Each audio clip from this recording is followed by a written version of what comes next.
Hi guys, and welcome back. Today we are going to be planning September 2020 in my 5th bullet journal. So I've decided to do a strawberry theme for this month.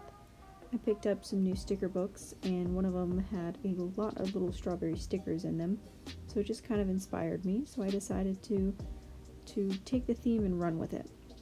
So as you know how this goes, I have to find just the right marker that matches my little strawberries, which I have a lot more reds than I thought I would. But it's just a process of elimination, unfortunately.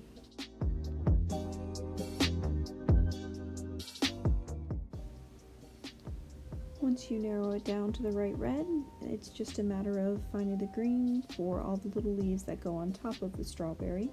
That way we can keep a consistent color palette throughout the month.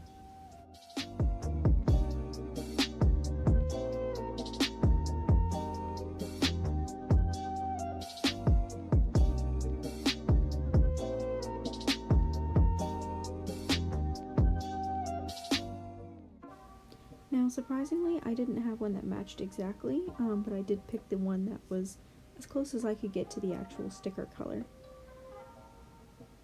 So then I just kind of figure out what kind of font I want to go for the month, and which, I don't know why I say that. I never stick to one font, I always mix it up. But I decided to put a little quote in there, Strawberry Fields Forever, which used to be mine and my best friend growing up's favorite thing to write on everything. So here we are going to do a much larger calendar overview for the month. I found that the one that I did last month was too small to hold what I wanted it to, so I decided to make a much larger one, that way I could fit in the things that I want. Which I have to say, it's very refreshing to do it this way rather than the classic vertical 1 through 30 or 31, however many days are in the month. And I have to say, I really do like this change up in my monthly overview.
So I had some scrap paper that I felt kind of looked like a cute little basket that I could add as a little kind of accessory pop for this page. Made it look like it's a basket of strawberries.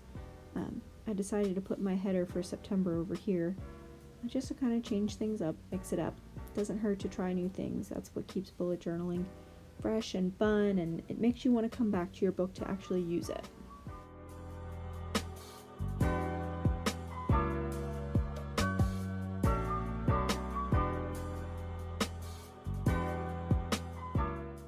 As you know, I am using my tried and true stickers. There's just something about the font that I have in my sticker book that I'm just absolutely obsessed with, and I figure I have them, so why not use them?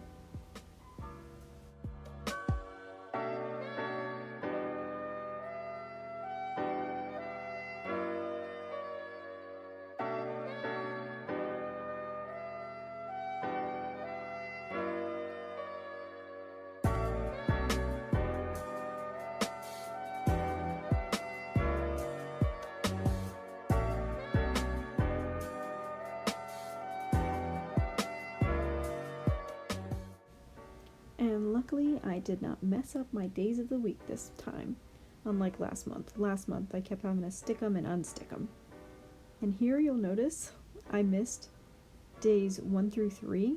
Eventually, when you see the flip through at the end, I did go back. I did realize and I fixed that. And then over here on the left, I normally have an overview for goals for the month, and I decided I kind of want to break them down by week. That way I can be a little bit more intentional about how I'm focusing my time. And then here we have my beloved bill paying spread, as well as my grocery list. This time I decided to mix it up a little bit for my grocery side. I've decided to incorporate a lot more scrapbook paper into my bullet journal here lately, just because I like to doodle and draw, but I like the more refined look of scrap paper. It just seems a lot more finished. So I decided to take that route, and it's really inspired me to keep coming back in there. So that's all that matters.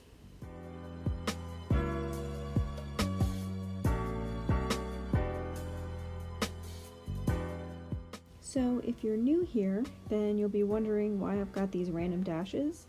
So the way I work my bullet journal budget spread is I have the categories for each thing I need to pay. I eventually fill in their amount, and then on the right side I have those dashes. So when I fill them in, I do one tick mark for it's been scheduled, and then a second tick mark for when it actually comes out of my account. And that just kind of helps me keep my bills straight, lets me know how much I actually have in my account to play with.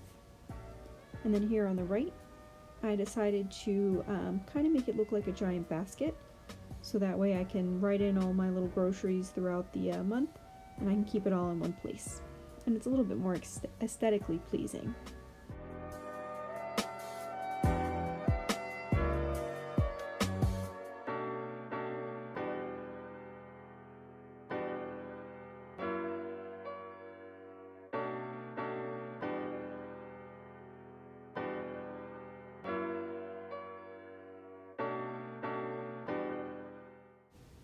And of course, I've got to use up all my little cute strawberry stickers. They're the whole point in this whole month. So I added a few at the bottom just to kind of fill it in, make it feel a little more purposeful. My next spread is my first week in September. September is actually my boyfriend's anniversary month. So I decided to take a picture that I've had printed for a long time. It's one of my more favorite ones of us. We went out on the river with a friend's boat. It's just a happy times picture. So I decided to paste that in there, just to kind of fill in that space and add a few little stickers and decorations. That way when I flip in, it's just a happy little moment to look at. And then on the right hand side is where I will fill in my first week of September.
To remind you guys, never ever be afraid to use stickers in your bullet journal.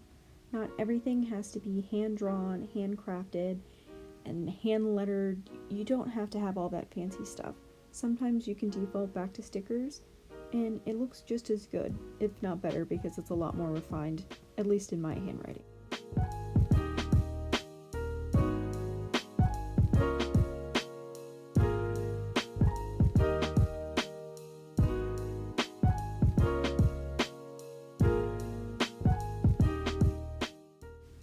So here is my final flip through of September of 2020.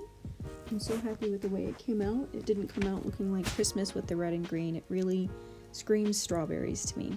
So I hope you guys enjoyed, and I look forward to seeing you guys next month. Bye!